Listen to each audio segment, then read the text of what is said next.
मेहरबानी कर असा जो जनाजो पढ़ाओ जरबल मौलाना हिशमत अली जनाजो पढ़ानी शुरू कई जनाजे का बाद में साईं असा के दफनान कोन थो अचे मेहरबानी कर असा सा गद हलो असानी ही मैयत असना के असा के दफनानो मौलाना हिशमत अली वनी करे उनके मैयत दफनानो दफनान का बाद में पांजे ऑफिस में पहुंचो डिठई फीसन में ओए मुजा कागजात के जरूरी होला ओए तो आहिनी को वापस गोठो आराम सा अजी करे मिलो बाबा मां तवा जो जनाजो पढ़ायो मां तवा जे मथा एहसान कयो तवा जे मानू के मु दफनायो शायद मुजा कागजात उन कब्रिस्तान में गिरल है मेहरबानी करे मूसा गदालो बयान कब्रिस्तान में मस्सा हिकड़ो घंटो मस्सा गुजरियो है उन चाचे के दफनान का बाद में चेरिमल वापस मोटे है वनी वलन था बेलचा खड़ी कोडर खड़ी उन जे कबर खोटरिंदा पिया जिया लपो हणी बाहर कढंदा हर कोडर के लपे में गुलाब जा गुल निकरदा था चल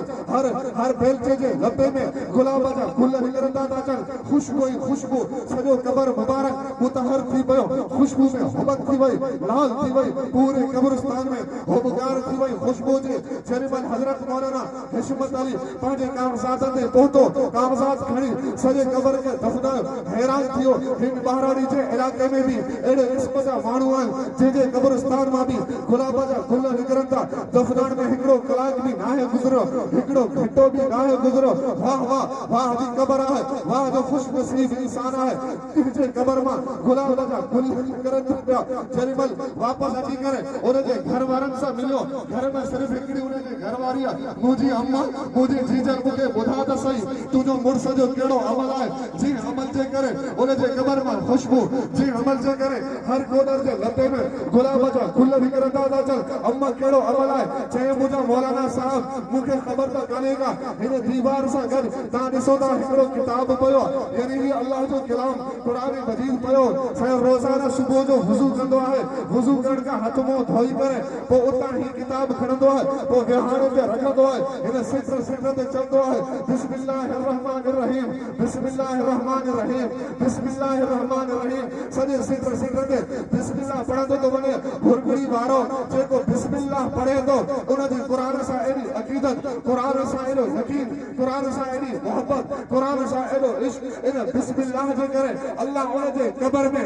उन जे मग़फ़िरत करे तो बिस्मिल्लाह जे करे अल्लाह उन जे कबर के जन्नत जो बाग तो बनाए बिस्मिल्लाह जे करे अल्लाह उन जे कबर मां एक एक लप मां गुलाब जा गुल बाहर कढे तो पयो उन जी मग़फ़िरत थी वने वो भी जन्नत में दाखिल थी तो वने छाजे करे सिर्फ बिस्मिल्लाह पढ़वा जन्नत को मिले जेको कुरान पढ़वा उन जो मकाम छा होंदो सुभान अल्लाह उन जो मकाम छा होंदो ये तो सिर्फ बिस्मिल्लाह पढ़वा ता उन जे कबर मां गुलाब जा गुल था निकरन खुशबू भी निकरे पर जिन कुरान पढ़वा उन जो मकाम छा होंदो वरी जिन कुरान के याद कयो उन जो मकाम करे अल्लाह सुभान अल्लाह और वायदो कयो तो असा पांजे बच्चे के कुरान पढ़ाईंदासो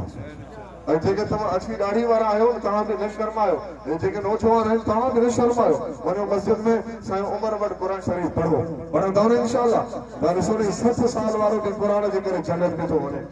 नौजवान भी जन्नत में तो वने नंढड़ो मासूम ॿार भी जन्नत में तो वने ऐं ईअं न थी वने जो तव्हां असां ईअं रहिजी वञूं क़ुरान खां पढ़ण खां क़ुरान न पढ़ो ईअं दफ़ो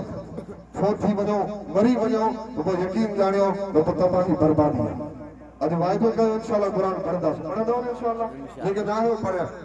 जेके ना आहियो पढ़ियल ज़रूर क़ुरान पढ़ो जेके सही नमूने सां ना आहिनि पढ़ियल उहे बि वञनि क़ुरान मजीद पढ़नि अल्लाह जो कसम आहे यकीनी दिलि सां तव्हां क़ुरान मजीद पढ़ंदव जीअं हुननि खे जन्नत मिली तीअं तव्हांखे बि ज़रूर जन्नत मिलंदी पढ़ंदव इंशाअल्लाह ताला अल्लाह सां दुआ है अल्लाह रब्बुल इज्जत तव्हां